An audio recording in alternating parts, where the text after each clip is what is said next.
Lucas et sa bonne étoile. Une histoire de Marcus Pfister.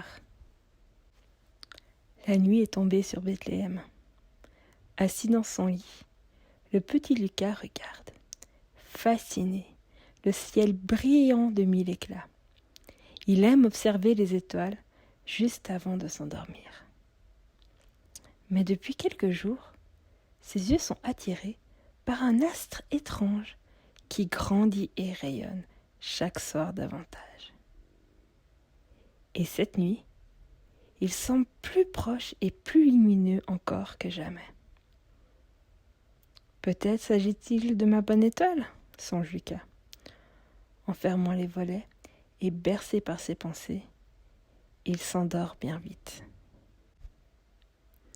Mais l'étoile le suit dans son sommeil. Elle s'approche de plus en plus jusqu'à étinceler au-dessus de son lit, comme si elle voulait lui montrer quelque chose. Alors, il se lève et la suit dehors, pieds nus et en chemise de nuit. Il court dans la nuit glacée sur les champs illuminés. L'étoile le guide jusqu'à une petite étable qui ne lui semble pas inconnue. À cet instant, le garçon se réveille, transi de froid. Sa couverture a glissé au pied de son lit. Vite, il la ramasse, replie ses jambes contre lui et s'emmitoufle bien au chaud. Le lendemain, Lucas ne pense déjà plus à son rêve. Ce jour-là, il y a beaucoup d'agitation dans la petite ville de Bethléem. Son petit déjeuner fini, il se précipite dans les rues étroites pour se plonger dans cette soudaine effervescence. Des gens arrivent de toute la région pour le recensement ordonné par l'empereur Auguste. Déjà tôt ce matin, 2 familles ont frappé à leur porte, demandant un toit pour la nuit. Et le papa de Lucas les a installés dans les 2 pièces libres de la maison. Arrivé sur la grande place, Lucas s'immerge dans le bruit et le tumulte du marché, qui, aujourd'hui, ressemble à une vraie fourmilière. Pour vendre leurs marchandises, les camelots crient les uns plus fort que les autres, à tel point que l'on n'en comprend plus un mot de ce qu'ils disent. Soudain, Lucas aperçoit un adorable petit âne qui étanche sa soif avec de l'eau fraîche du puits. Pour le voir de plus près, le garçon se fraye rapidement un chemin à travers la foule. Ce qu'il préfère, c'est quand on lui caresse le cou, fait une voix douce à côté de lui. Une femme avec un gros ventre est assise à 2 pas sur un muret en pierre. Elle semble terriblement fatiguée.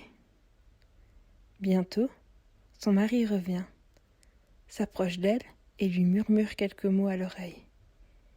Il l'aide à se lever en la soutenant avec des gestes pleins d'amour, puis prend l'âne par la bride et tous les 3 disparaissent dans la foule. Peu de temps après, Lucas rentre à la maison. Durant tout l'après-midi, des gens sonnent à la porte à la recherche d'un abri pour la nuit. N'ayant pas grand-chose à faire, Lucas écoute les conversations, quand soudain, il perçoit des voix familières. Curieux, il se glisse jusqu'à l'entrée et reconnaît l'homme et la femme enceinte avec l'âne, rencontrés le matin près du puits. « Je suis désolé, » leur dit le père de Lucas. « Les pièces encore libres ce matin sont maintenant occupées. Je vous souhaite bonne chance dans votre recherche. »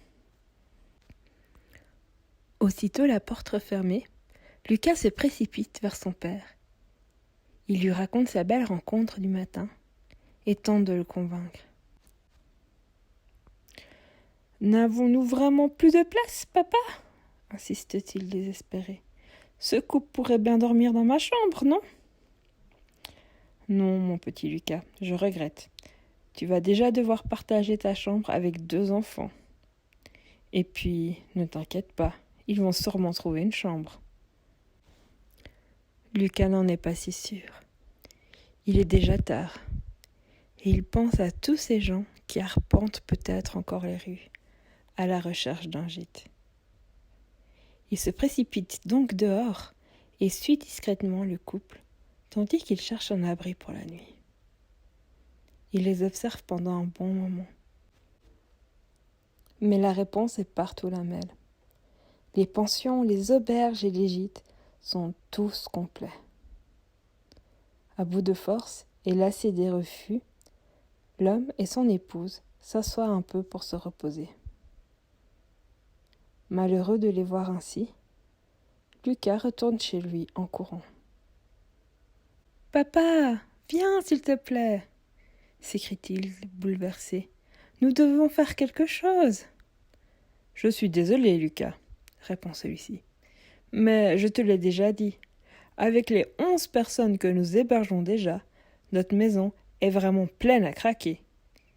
Et puis, nous n'avons même pas d'étable pour l'âne. » « Une étable ?» Soudain, tout s'éclaire pour Lucas. « Son rêve ! L'étoile ! L'étable !» « Mais bien sûr que si ! Nous avons une étable, une petite grange dans le pré, en dehors de la ville, » claironne le garçon. « Ah oui, cette vieille grange, tu as raison, » dit le père. « Je n'y pensais même plus. » « Écoute, si tu la débarrasses et l'aménages un peu, nous pouvons peut-être leur proposer d'y passer la nuit. Vas-y, dépêche-toi, rattrape-les et conduis-les jusque là-bas. » Lucas n'a pas besoin de l'entendre dire 2 fois. Il se lance en direction de l'endroit où il a vu le couple pour la dernière fois. Mais l'homme et la femme n'y sont plus. Aurait-il fini par trouver un toit ? Le garçon poursuit sa course. Et voilà qu'il aperçoit le petit âne tout au fond d'une ruelle. Un gros monsieur refuse à l'instant sa porte au couple. Découragée, la jeune femme fond en larmes. Lucas, la gorge serrée, s'approche d'eux et leur demande d'une petite voix. « J'ai entendu que vous cherchez un abri pour la nuit. Et tout à l'heure, il m'est venu une idée. J'en ai parlé avec mon père et nous aimerons vous aider, si vous le voulez bien. » Une lueur d'espoir se dessine alors sur le visage de l'homme. Reconnaissant, il serre la main de Lucas avec chaleur. « Je m'appelle Joseph et voici Marie, mon épouse. Le petit âne, je ne te le présente pas. Tu le connais déjà. » ajoute-t-il avec un petit sourire, tandis qu'il aide Marie à monter dessus. Puis, caressant l'animal fatigué pour l'encourager, il saisit sa bride et suit Lucas, qui les conduit hors de la ville. Un peu à l'écart de Bethléem, lorsqu'ils approchent de leur but, Lucas n'en croit pas ses yeux. La pauvre grange, illuminée par les rayons d'une merveilleuse étoile, resplendit de 1000 feux. « Ma bonne étoile !» murmure le petit garçon, en restant un instant immobile. Mais vite, il se reprend, car il a encore beaucoup à faire. Joseph l'aide à mettre un peu d'or dans l'étable, à chercher de la paille, du foin, du bois et de l'eau. Lucas court dans tous les coins, décidé à ne pas s'arrêter tant que l'endroit n'est pas chaud et confortable. « Il ne manque plus que des couvertures, » dit-il enfin. « Je cours les chercher à la maison. »« Vas-y donc avec l'âne, » propose Joseph. « Il t'aidera à porter. » Plus tard, lorsque Lucas revient, il trouve Marie assise sur la paille. Elle tient dans ses bras fébriles un petit être enveloppé dans la pèlerine de Joseph. « Approche-toi » murmure la jeune femme quand elle aperçoit Lucas. Hésitant, celui-ci avance les yeux écarquillés et dans la pèlerine découvre un nouveau-né. Alors, les mains tremblantes, il dépose tout doucement sur l'enfant la chaude couverture qu'il vient d'apporter.